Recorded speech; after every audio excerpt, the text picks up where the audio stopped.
Police बल में ये 60,244 पुलिस कार्मिकों की भर्ती और नियुक्ति पत्र वितरण का कार्यक्रम ऐसे समय में संपन्न होने जा रहा है जब यह देश सेवा, सुशासन और गरीब कल्याण के आदरणीय प्रधानमंत्री श्री नरेंद्र मोदी जी के 11 वर्ष के कार्यकाल को एक नए भारत के रूप में हर भारतवासी के लिए उसके जीवन में परिवर्तनकारी सिद्ध होकर के बिना भेदभाव के शासन की योजना का लाभ उस तक पहुंचाने का कार्य हुआ है। बहनों और भाइयों, आज का एक कार्यक्रम आदरणीय प्रधानमंत्री जी के यशस्वी नेतृत्व, आदरणीय गृह मंत्री जी के यशस्वी मार्गदर्शन का परिणाम है। पिछले 8 वर्ष में डबल इंजन की प्रदेश की सरकार ने 8.5 लाख से अधिक सरकारी नौकरियां उत्तर प्रदेश के नौजवानों को दे करके परीक्षा की शुचिता और पारदर्शिता क्या हो सकती है उसका उदाहरण प्रस्तुत किया। और उसका एक उदाहरण आज यहां पे 60,244 पुलिस कार्मिकों के नियुक्ति पत्र वितरण का एक कार्यक्रम भी उसका साक्षी बनने जा रहा है। यह कार्यक्रम इस बात का साक्षी है कि हम लोगों ने आदरणीय प्रधानमंत्री जी के अमृत काल के उन लक्ष्यों को प्राप्त करने के लिए जो विजन आदरणीय प्रधानमंत्री जी ने हम सबके सामने प्रस्तुत किया था, उसे प्राप्त करने के लिए इस कार्यक्रम को जीवन के प्रत्येक क्षेत्र में बिना भेदभाव के शासन की योजना का लाभ या शासन में हिस्सेदारी का लाभ बिना भेदभाव के हर नागरिक को प्राप्त हो, हर नौजवान को प्राप्त हो, हर गांव, गरीब, किसान, नौजवान, महिलाएं, इन सबको प्राप्त हो, उसका हिस्सा बनाने का एक कार्यक्रम है।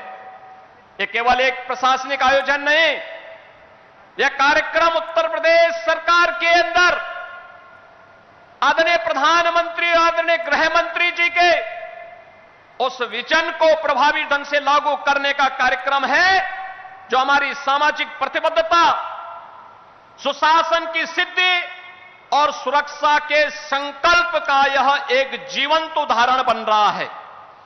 हम सब इस बात को जानते हैं, उत्तर प्रदेश देश के अंदर आबादी की दृष्टि से सबसे बड़ा राज्य है। सबसे बड़ा राज्य है तो चुनौतियां भी हमारे सामने उतनी ही प्रभावी हैं, उतनी ही ज्यादा थी। लेकिन पिछले 8 वर्ष में डबल इंजन की सरकार ने बिना रुके, बिना डिगे, बिना झुके उत्तर प्रदेश के इन कार्यक्रमों को उत्तर प्रदेश में दंगा मुक्त, भय मुक्त वातावरण देकर के उत्तर प्रदेश को टूरिज्म के सेक्टर में, निवेश के क्षेत्र में एक बेहतरीन डेस्टिनेशन के रूप में स्थापित करने का जो कार्य किया, उत्तर प्रदेश के परसेप्शन को बदलने का जो कार्य किया, आज जो परिणाम हम सबके सामने है। और इसी के लिए आदरणीय प्रधानमंत्री जी ने कहा था कि स्मार्ट पुलिसिंग आज की आवश्यकता है। और स्मार्ट पुलिसिंग के कुछ सूत्र उन्होंने दिए थे कि strict and sensitive, modern and mobile, alert and accountable, reliable and responsive, techno savvy and trained police बल आज की आवश्यकता है। और उसी को ध्यान में रख करके हम लोगों ने उत्तर प्रदेश पुलिस बल में भर्ती की जो प्रक्रिया प्रारंभ की, हमें बताते हुए प्रसन्नता है 2017 के पहले की जो स्थितियां थी, भाई भतीजावाद था, भेदभाव होता था, परीक्षा की शुचिता पर प्रश्न खड़े होते थे, पैसा दे बगैर किसी का सिलेक्शन ईमानदारी के साथ नहीं हो सकता था। लेकिन आज ये गए दिन की बात हुई, अब तो व्यक्ति को संविधान के द्वारा प्रदत्त आरक्षण की सुविधा का लाभ देते हुए मेरिट को ध्यान में रख करके इस प्रक्रिया को पूरी पारदर्शी तरीके से संपन्न करने का कार्य आज प्रदेश के अंदर हो रहा है। और आज उसी का परिणाम है कि हम लोगों ने अकेले उत्तर प्रदेश पुलिस बल में पिछले 8 वर्ष में 2,16,000 पुलिस कार्मिकों की भर्ती की। केवल ये भर्ती ही नहीं की, बल्कि उसको मॉडर्न पुलिस बनाने की दिशा में भी कार्य प्रारंभ किए, रिफॉर्म हुए। मुझे याद है 2017 में जब हम लोगों ने पहली पुलिस भर्ती की थी, मैं उस समय भारतीय जनता पार्टी के राष्ट्रीय अध्यक्ष के रूप में आदरणीय आज के गृह मंत्री जी के पास गया था। उन्होंने कहा था कि आप भर्ती करिए, ट्रेनिंग के लिए हम लोग मिलिट्री, पैरामिलिट्री और अन्य राज्यों के ट्रेनिंग सेंटर को भी सुविधा उपलब्ध करवाएंगे। और मैं आभारी हूं कि उस समय तमाम राज्यों ने, पैरामिलिट्री ने और मिलिट्री ने हमें अपने ट्रेनिंग सेंटर उपलब्ध करवाए। लेकिन आदरणीय गृह मंत्री जी, आज जब हम लोग ये 60,244 पुलिस कार्मिकों की भर्ती कर रहे हैं, ये उत्तर प्रदेश के अंदर ही ट्रेनिंग की क्षमता को आज हमने 60,000 से अधिक बढ़ाने का काम कर दिया है। एक साथ उत्तर प्रदेश के अंदर ही इनकी भर्ती होनी है। आपने 2021 में उत्तर प्रदेश के अंदर Uttar Pradesh state forensic institute का शिलान्यास किया था। 2023 से ये फॉरेंसिक इंस्टीट्यूट काम करना प्रारंभ कर दिया है। जुलाई 2024 से आदरणीय प्रधानमंत्री जी के मार्गदर्शन और नेतृत्व में देश के अंदर 3 नए कानून लागू होने के लिए जो कार्यक्रम, जो कार्य योजना आगे बढ़ाई गई, आज उसके परिणाम हम सबके सामने हैं। भारतीय न्याय संहिता 2023, भारतीय नागरिक सुरक्षा संहिता 2023 और भारतीय साक्ष्य अधिनियम 2023, इन 3 नए कानून की दृष्टि से, जो ये 3 नए कानून है जिसकी मूल भावना दंड आधारित न होकर के न्याय प्रधान है, इनमें वैज्ञानिक साक्ष्य और तकनीक का ज्ञान अत्यंत महत्वपूर्ण है माना गया है। और इसके लिए उत्तर प्रदेश में 8 नए फॉरेंसिक लैब बन करके तैयार होकर के चालू हो चुकी हैं। 6 नए पर काम चल रहा है। 75 जनपदों में गृह मंत्रालय के सहयोग से हम लोगों ने 2-2 मोबाइल फॉरेंसिक लैब उपलब्ध करवाई है और तीसरी उपलब्ध करवाने की कार्रवाई को भी आगे बढ़ाया गया है। हर जनपद में 75 के 75 जनपदों में साइबर थाने, सभी 1994 जितने भी हमारे थाने हैं उनमें साइबर हेल्प डेस्क की सुविधा आज उपलब्ध करवाई गई है।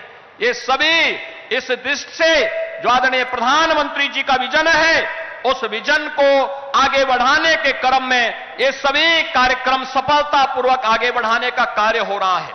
आज अब 60,244 पुलिस कार्मिक आपके कर कमलों से नियुक्ति पत्र प्राप्त कर रहे हैं।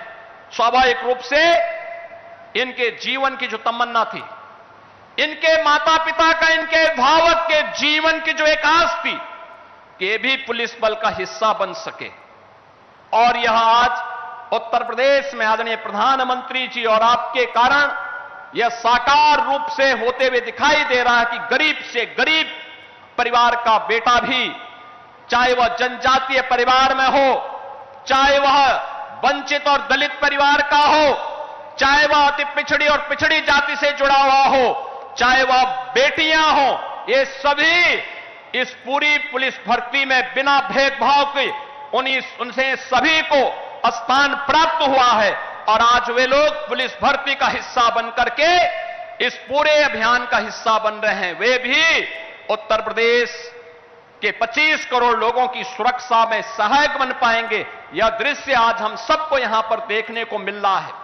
मैं आज के इस अवसर पर इन सभी नौजवान साथियों से कहूंगा, याद रखना, एक नियम है वर्दीधारी फोर्स के लिए, ट्रेनिंग में जितना पसीना बहेगा जीवन में उतना ही कम खून बहाने की नौबत आएगी।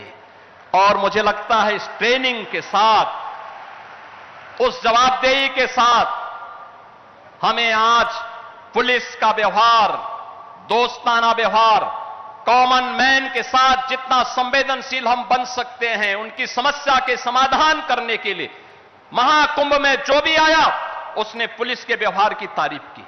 महाकुंभ में अगर कर सकता है तो सामान्य दैनिक जीवन में क्यों नहीं, हमें इसको भी अपनाना पड़ेगा। उस दिशा में नए प्रयास प्रारंभ होने चाहिए और यह एक नया अवसर है आपको आगे बढ़ाने के लिए। उत्तर प्रदेश पुलिस ने आदरणीय प्रधानमंत्री जी के नेतृत्व और मार्गदर्शन में उत्तर प्रदेश के परसेप्शन को, बिगड़े हुए परसेप्शन को बदलने में एक बड़ी भूमिका का निर्वहन किया है और आज आप देश के सबसे बड़े पुलिस बल का हिस्सा बन रहे हैं। आपको मैं इस अवसर पर हृदय से बधाई देता हूं। आपके माताजी, पिताजी, आपके अभिभावक को भी मैं बधाई देता हूं और विश्वास व्यक्त करता हूं कि उत्तर प्रदेश पुलिस बल के माध्यम से आप न केवल प्रदेश की बल्कि देश की बेहतरीन सेवा करके अपने आप को साबित करेंगे। मैं एक बार फिर से आदरणीय गृह मंत्री जी का इस आयोजन में हृदय से स्वागत करता हूं और केंद्र सरकार का आदरणीय प्रधानमंत्री जी और आदरणीय गृह मंत्री जी का जो हमें सहयोग और मार्गदर्शन उत्तर प्रदेश को देश के ग्रोथ इंजन के रूप में स्थापित करने के लिए प्राप्त होता है, इसके लिए और आज के समारोह के लिए हृदय से आभार व्यक्त करते हुए अपनी वाणी को विराम देता हूं। धन्यवाद। जय हिंद।